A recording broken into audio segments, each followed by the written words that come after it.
Hey friends, Shayla here. So I guess it's kind of dark in here this morning. It's a little overcast outside. Normally I rely on natural light this time of the day. But anyhow, that's not why we're here. So welcome to my day one of the Stay Home Reading Rush Readathon. I know I did not get my TBR up, but I do plan on answering the questions within this vlog. I'm not sure if I'm going to split it up into 2 vlogs or just one. We'll see how much material we have when we get to editing, and let's go from there. So I want to talk to you about the first thing I'm reading, which is Love and Luck by Jenna Evans Welch. I really loved Love and Gelato, and so this is following one of Lena's friends, Addie. So we start off the novel with her and her brother getting into an epic fight in Ireland at their aunt's wedding. And they end up tumbling down the same hill in The Princess Bride, because they filmed that in Ireland, that particular scene at least. It's one of those things where the reason why they're fighting, I don't have the full details yet, but we're getting little glimpses of it. The only thing we know right now is that Addie is heartbroken because her brother's football buddy, who had been showing some interest in her, is now all of a sudden, he made some sort of public display of her, and now she's really embarrassed. She hasn't told her mom about it. The only person who knows about it is her brother Ian, who's a year older than her in school, I guess, and they are usually thick as thieves, but this summer they've really grown apart. And so mom said, because dad stayed home from the wedding, mom's punishment for this epic colossal fight at a wedding was that they could not fight at all on their vacation because they were going to visit Lena from the previous book, and the rest of the family was going to be touring around Ireland. And so if mom got word back that they had been fighting at all, they would both have to stop their team sports. Ian didn't seem to really care so much, where Addie was very adamant about that not happening. So the plot thickens the next morning after mom and the 2 older brothers have left the hotel room. Ian tries to take off and do his own road trip around Ireland with a friend that he met online. And Addie's not having it. She's like, no, you're supposed to go to Italy with me. And things go from there. We're learning more about Ian and Addie as we go along on this trip. And their tour guide, Rowan, I think something's going to happen between him and Addie, just because of the nature of this kind of a story. Addie's heartbroken. She's in a foreign country. Like, it all lines up for it to go that direction. So right now it's really sweet and really fun. The writing is so easy to get into that it just is always a good time. This is a book that's only about 300 pages. I plan on just kind of diving in and getting it all read. I haven't decided what's going for what challenge at this point, except one. There's only one of my books that has a house on the cover. But for the rest of them, they're all just kind of intermixed in the challenges. And then I've got a couple volumes of manga, maybe a couple more than that. I only put 2 officially on my TBR, but I like to use manga to break things up. So I might do like a novel and a volume of manga a day for this whole readathon. I'm not 100% sure. We'll figure this out together. But there will be manga in this vlog for my manga viewers. It's not just going to be books. If you guys didn't know, I'll post my April TBR there, but I plan on reading 30 novels in 30 days. So I'm planning on finishing a novel a day. That's kind of the pace I've been going. I might pick like the next one up and start it tonight. After I get this one finished, I don't know. But it's only it's like 9:30 in the morning right now. So I've got plenty of time in the day to get this done. I do need to edit and upload a video today and tomorrow. I was supposed to do one yesterday and didn't, but I need to make sure I get the next 2 that I already have filmed up, and then start just working on this vlog so that I can get this up to you guys in a timely manner. So anyhow, that's kind of the plan, and I'm going to dive right back in and get to some reading. My camera needs to charge, so I'm not going to do any B-roll yet. That'll be later, but I will check in with you guys after I have some more details on this book. Alrighty, so I am now 165 pages into Love and Luck, and it is definitely heading the direction I thought it would. So she misses her flight to Italy, obviously, and now she's stuck on the road trip in Ireland with her brother and this guy, Rowan. She and Rowan tend to be connecting, and her brother's warming back up to her. Clearly, the guy back home that she's trying to get over, his name's Cubby. Well, his real name's something else, Bennett or something. I don't remember. Bennett, Barrett, something like that. But he goes by Cubby. It seems like this guy took advantage of Addie in some way. I'm not 100% sure how. I don't know if he was cheating on her. Like, I don't know. I don't know if he was doing it to get under Ian's skin. I still don't have enough of that situation, but all I know is, like, she was, like, sneaking around with him, and there's some sort of public fallout. That's all I really know about this guy. Anyways, so she is getting over her heartache, and Rowan is getting over a heartache of some sort. He hasn't really divulged much about that. We know he comes from divorced parents. But outside of that, it's just really sweet and really fun. I probably won't say much more till the end unless something like really wild happens.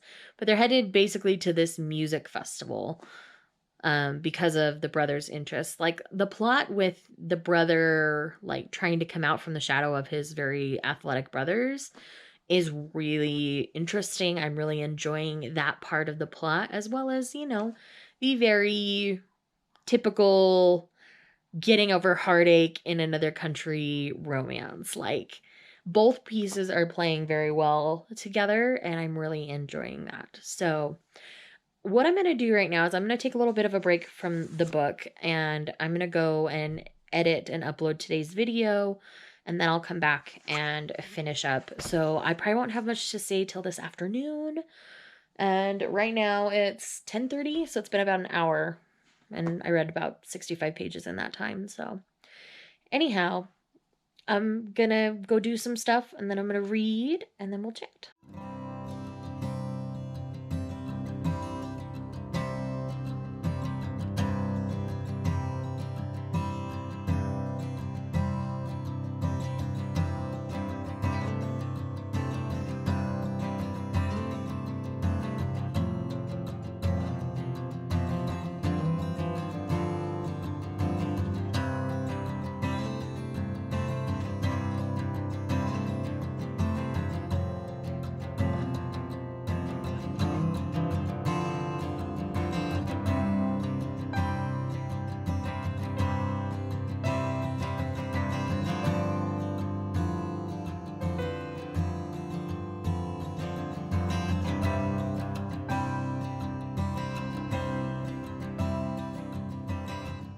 Okay, so I just finished Love and Luck, and this book ended better than I even expected it to. So by the end of this book, Addie, our character who had felt betrayed and like she wasn't worth anything, feels very empowered by the end of it due to this adorable nickname that Rowan gives her, and she does not return home in a relationship with Rowan. And I appreciated that about this book a lot because they really only spent a few days together. So I thought it would have been too fast, considering everything she was still dealing with, for it to feel real. So they're still very interested in each other and still talking to each other as friends for now, but they are not currently boyfriend and girlfriend by the end of the book. And that might be a spoiler to some people, but I think that's important to know because that helped me enjoy this book a whole lot more, because it's letting Rowan and Addie both deal with their problems while still being friends, but not with the pressures of putting a long distance relationship on top of that. And so it just played out really nicely, and I loved the road trip aspect to this book. It was done very well. And like I say, we got to see Lena and the guy that she chose in the previous book, and it was just really well done. I'm definitely going to be picking up any more that she chooses to write about this friend group, because they have other friends too. Anything that she writes about these love and whatever books, I will definitely be on board for them, because I'm really enjoying them right now, and they're well written, they're easy to get into, compulsorily readable, and this is like a solid 4, maybe even a 4.5. It's not perfect. There were some cliches, but for a YA novel, this is really solid and really enjoyable. I think I even liked this a little bit more than Love and Gelato, if I'm honest. So, yes, strongly and highly recommend the book. So, I think what I'm going to do now is I want to read a volume of manga, and I want to read a smexy one. So, now that that's finished, I am going to read Sweat and Soap Volume 2. I love this series. We're dealing with an office type romance. Volume 1 does get fairly smutty, and I talk about it in several different places. So I'll choose one of the places I talk about it and link it in the corner for you so that you can figure out the details about Volume 1. But yes, I'm going to be continuing on with this series. I'm so excited to have this in my hands. I can't even tell you guys. I love this series a whole lot. It is very sexual because it's adults. And yeah, it's just really well done, and sex is very involved. So yes, I'm going to read this and have a good and wild time while I read it, and I'll check in with you guys after I finish. All right, I'm back. So I just finished Sweat and Soap Volume 2, and it did some really good things. The end of Volume 1 has a jealousy factor kind of going on, and it seems like between the couple at least, they shut that down really fast.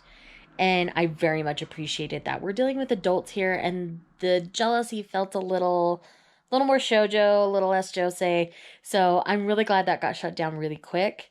And then in this one, we're dealing more with Asako's family and Natori-san kind of coming in, and he meets one of her family members in this volume, and it's really well done. And it was good. Asako went home without him. So she got a chance to kind of let her mom know about him. And then the brother met him because he works in the city where they work. There was the whole trope where he's sick and he comes over to take care of her.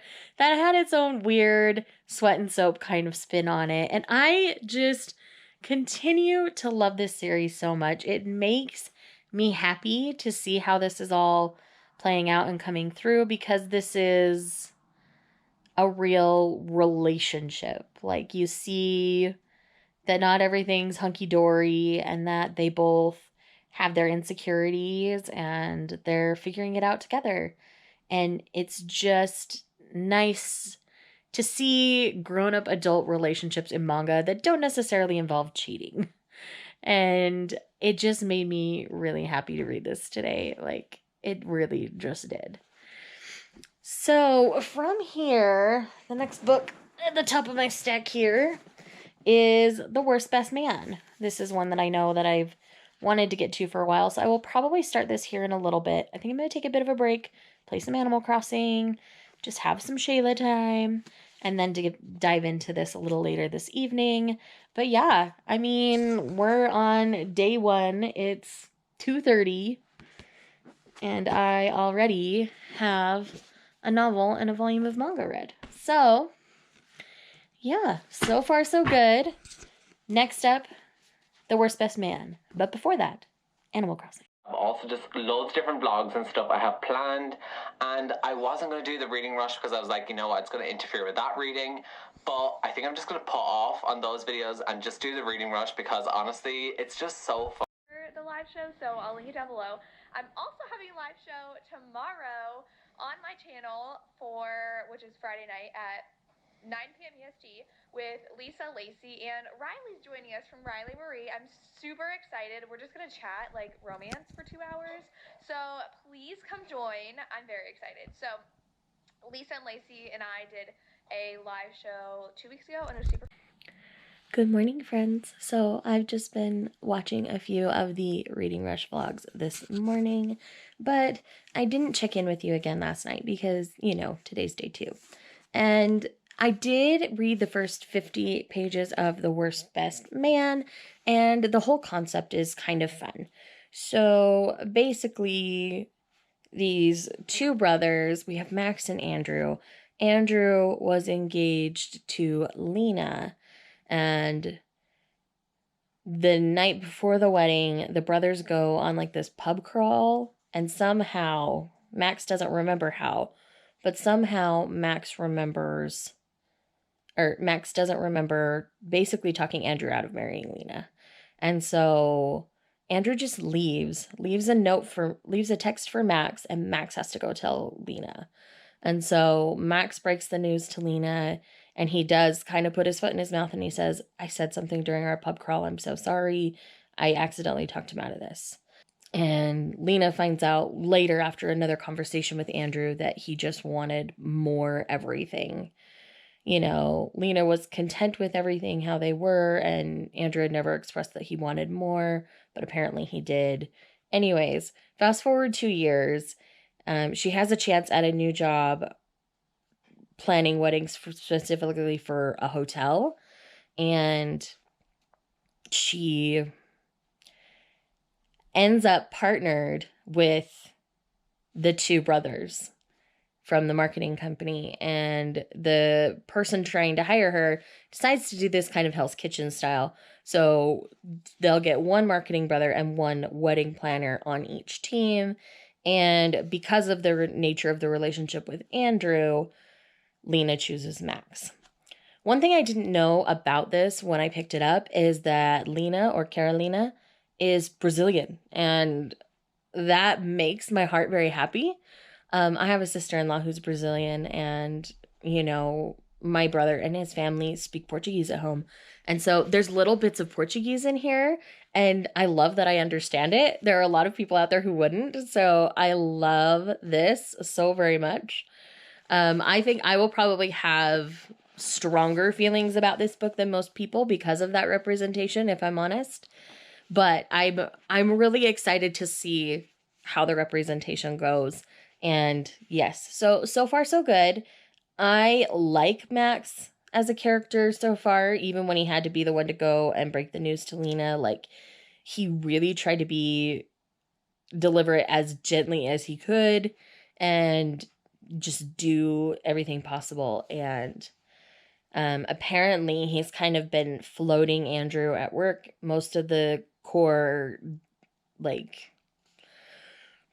ideas come from Max, but Andrew gets the credit because he's the older brother, and, you know, they always work on a team together, and Andrew's usually the head of the team, so Andrew gets the credit. So now Max has a chance to go off on his own and thrive, and kind of leave Andrew to deal with his own crap. I mean, I expect Andrew's more capable than he ever let on, because that's how these books kind of work, but I'm really interested to see how this goes. I think it's going to be a really fun time.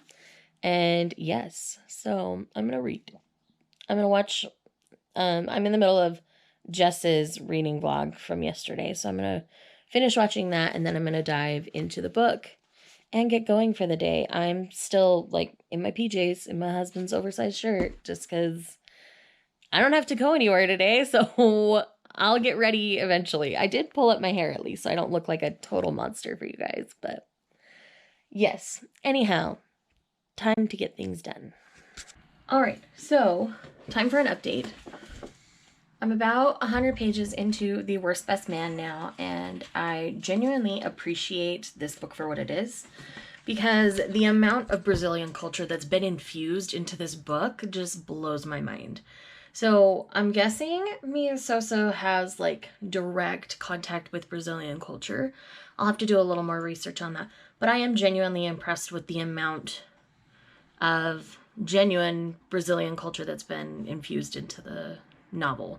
I mean, the only experiences I have are the ones with my family members, of course, but it feels so genuine as I read that it just enhances the reading experience of this particular book.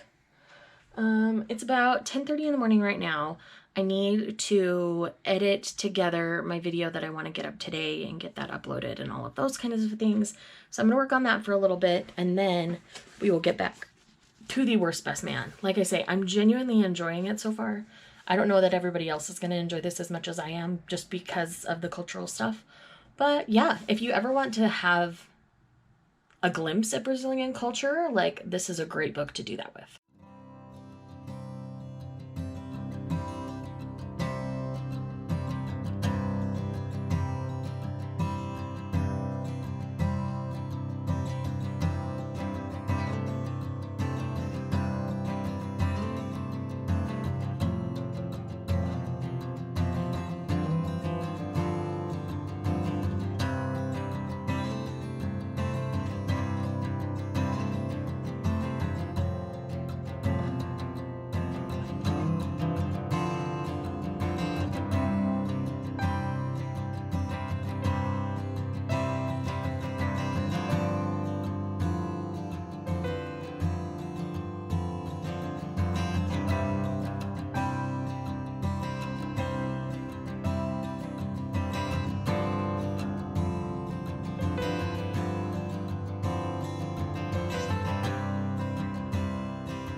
All right, so right after we talked, we started to hit sexy times in this book.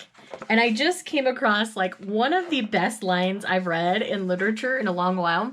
So I have to give you a little bit of context first. So there was an instance earlier where Lena was trying to prank Max at a cake shop and get him to like eat too much cake and stuff, but he loves cake. And so what sent him over that time was the client used to be like this professional like contest eater kind of guy. And so he challenged Max to a cake eating contest, and Max obviously lost. And so she's basically talking about how wonderful it was when he went down on her, and she didn't want it to be good because that complicates things for her. So the line that's here, it says, "Damn him to a world with no cake in it." And I'm dead. The comedic timing that Mia Sosa has is fantastic. She's got other works out, so I do plan on going back and reading some of those as well. But man, this is so funny. So unless I come across something like earth-shattering, I probably won't talk to you till I finish this, just because it's hard to stop. I was laughing so hard I was stopped anyway, which is why I went ahead and picked up the camera, but I continue to stay invested in it. So I don't think I'll pick up the camera again until I finish, but yes, so good. Loving it. Highly recommend this book so far. Excuse me, sir. This is my bed. Why are you in my bed? You really have to be sleeping in my bed right now? That's how you feel about it? You're just gonna turn away from me, little snot?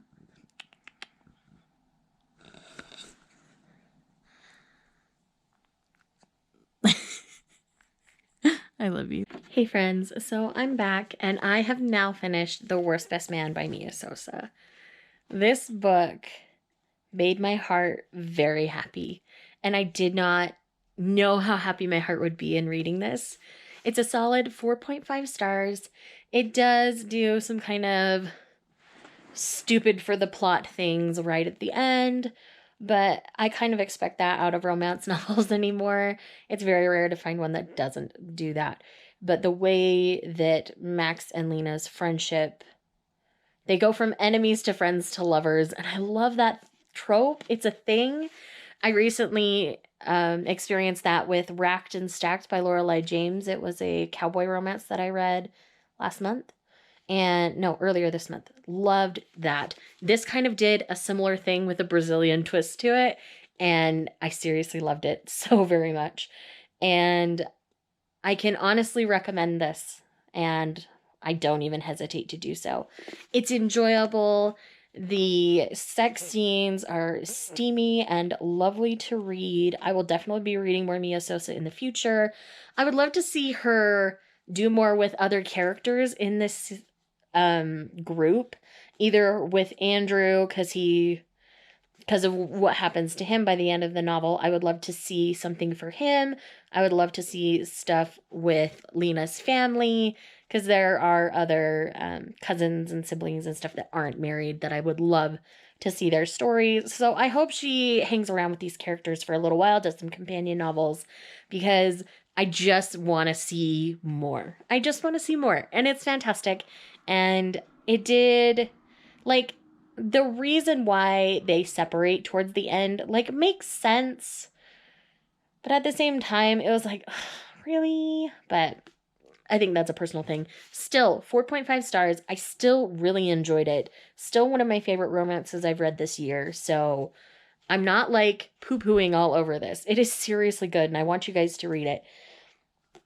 So yes, that is today's book.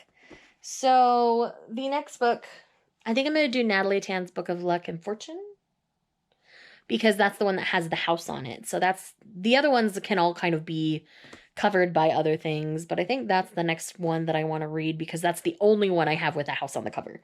So I want to make sure I get that read for sure. So I think that's going to be the next one. If I read any manga today, it'll probably be Cardcaptor Sakura Volume 4, but I really just think I'm going to spend the rest of the day playing Animal Crossing. I have Flick in my town, and so I can sell my bugs for more money. So I think I'm just going to go grind out those bells today and just kind of chill out.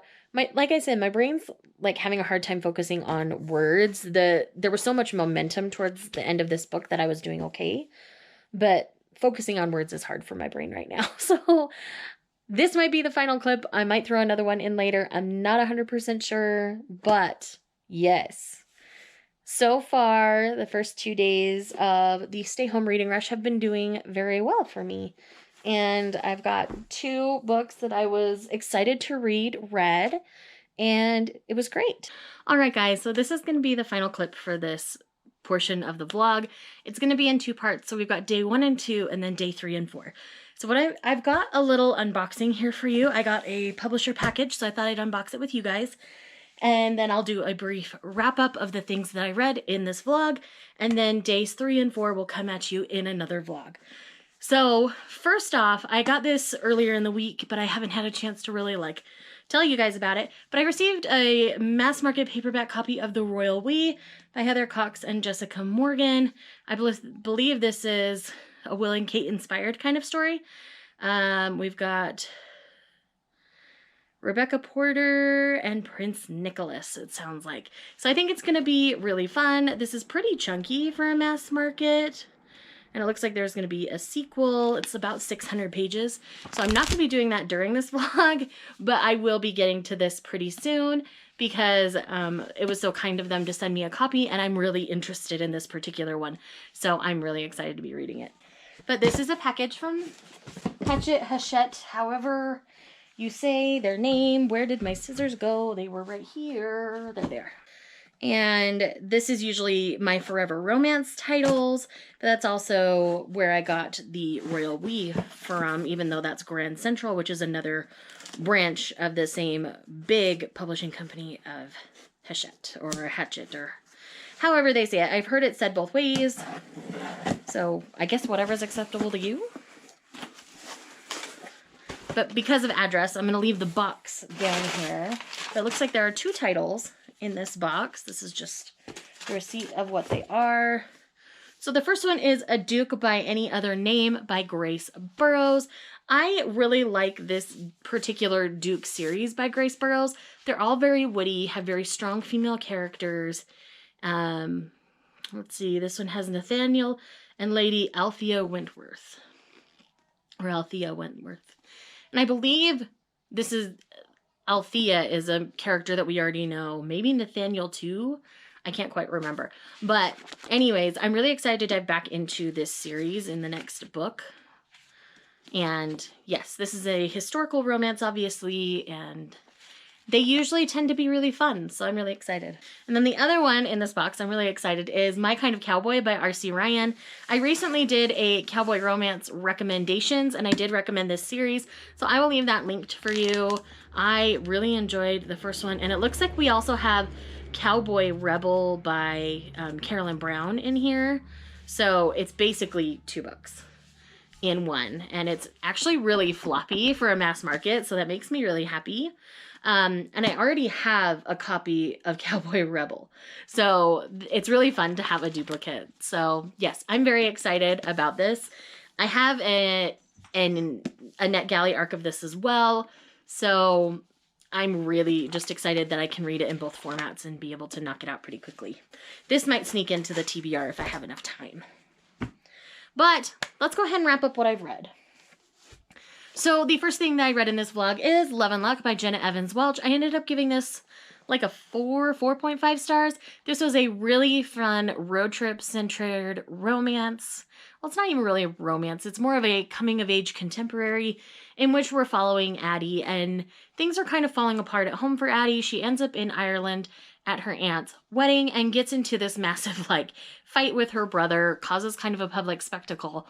And so their mom challenges them to get along together, and so they end up on this road trip instead of going to Italy to visit a character from the previous companion novel in this series. And it just ends up being a really fun time. I really like the guy that she gets to know there. And, you know, they're not automatically in love with each other or anything, but they become really good friends on the trip, and they're still talking after everything is over. But this isn't really a romance. This is more about Addie coming into herself figuring out that she's okay without this guy's attention and all those kinds of things. It's really well done. Highly recommend checking out this book and the series because the other one's really sweet. The second thing that I read in this vlog is Sweat and Soap Volume 2. This is an adult manga series. This is geared towards adult women specifically, in which we're following this couple that got together in the first volume.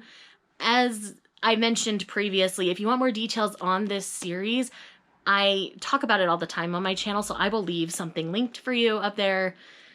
Maybe a couple different things. I'm not 100% sure how many links I'm going to have up there. But I will have links where I talk about Volume 1 so you can get a more detailed description. But basically, we're following a woman who is very self-conscious of her body odor because she got teased as a kid about her body odor. And so she works at the body, like a Bath and Body Works style company, like a cosmetics almost company, with the products that mask her odor the best.